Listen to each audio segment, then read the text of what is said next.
Bushcraft 412 with the last Mtech knife review. And here we go with the Mtech model M114. No, you can't see because of the glare, but I'll have to take my word for it on that one. This one is the fake K-bar that Mtech makes, or sometimes referred to as the M-bar. Let's look at the sheath real quick. Standard Mtech sheath, nylon, Velcro straps, which I hate.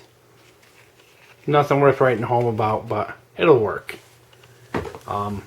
Not sure if this knife is compatible with any of the K-bar sheaths, the Kydex sheaths, but not willing to spend $10 to find out.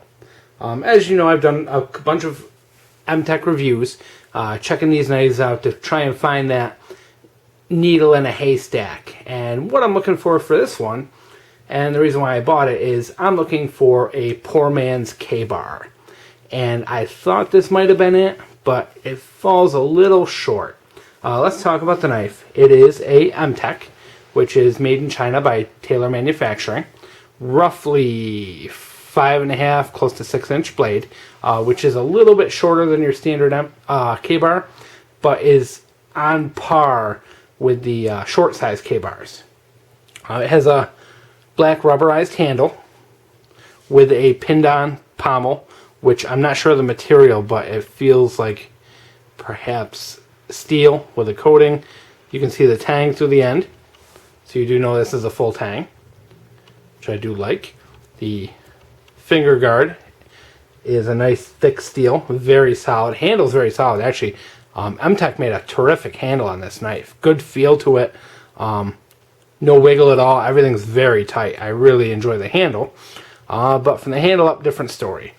This is part of their, it's called a rescue team line. It is, as you can see, there's an unusual coating on this as well. It's kind of a textured coating, which is kind of unusual. I do like it. It's not horrible. And you do have two fullers in here. Blade thickness is actually pretty good, which I am impressed with that. It's not too thick. It's about the perfect thickness. No bend to it at all, which I do like. So it's a very sturdy, thick blade. You don't have to worry about it breaking. Blade geometry is not horrible. Of course, this is a standard clip point design from, like the K-bar, so how can you get that wrong, you know? My only complaint with this knife, and it's kind of a big one, is the edge on this. It's a very convex edge. So which what I mean by that is it kind of goes up and is kind of more rounded than anything else.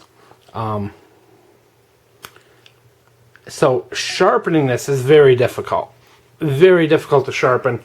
And then on top of that, I had to kind of work the edge a lot just to get this thing sharp enough to roughly take hair. I worked on this thing for about half an hour, and it's barely taking hair off my arm now, which is a shame because most of the other Mtech knives I've bought either take hair off your arm right out of the box, or like 5 minutes with a diamond rod and they're good to go.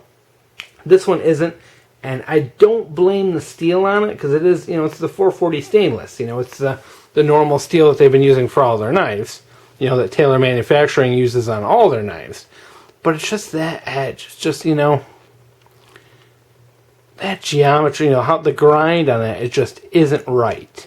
It's too shallow, and just, I'm going to have to basically, if I want this to be a really sharp knife, I've got to reprofile the whole edge. And I'm not sure I'm willing to do it for this knife. Because I do have a couple other knives coming that are, I think, better candidates for being the poor man's K-bar, which is kind of my goal, is to find that K-bar that's, under $30 that will work for the average man who's not going to be using it for hard use. I was really hopeful, and as usual, this knife is manufactured under a million different names because it is Taylor Manufacturing.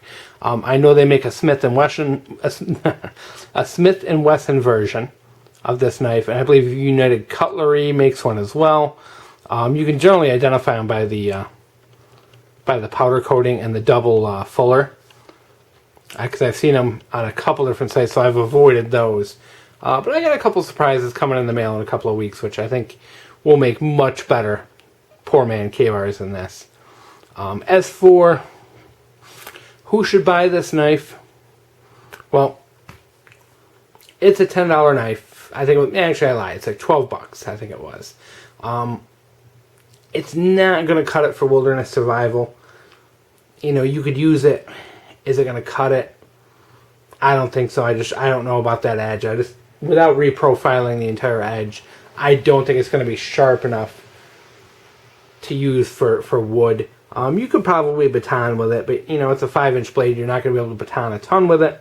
And you're talking being able to baton like a 3-inch branch, you know, and at that point, you know, what's the point of batoning a 3-inch branch anyway, you know, unless if you're really in that need of wood, you know, at that point you're better off just making, you know, feather sticks. So, batoning, no. Chopping, no. It's just not heavy enough. It's actually fairly light in weight. Handle seems very heavy. Handle's very heavy. Blade seems very light. So, I would say not great for wilderness survival. You could use it, but, you know, like with any other $10 knife, you could spend an extra $10 and get a much better knife for the purpose. So we're out there. Self-defense, yes, I think you could use this for self-defense. In that, you know, it's got a point, the blade's thick enough, you could definitely stab with this. As for a slashing weapon, you know, maybe after I reprofile the blade, but as it stands out of the box, not good enough for self-defense, for me at least.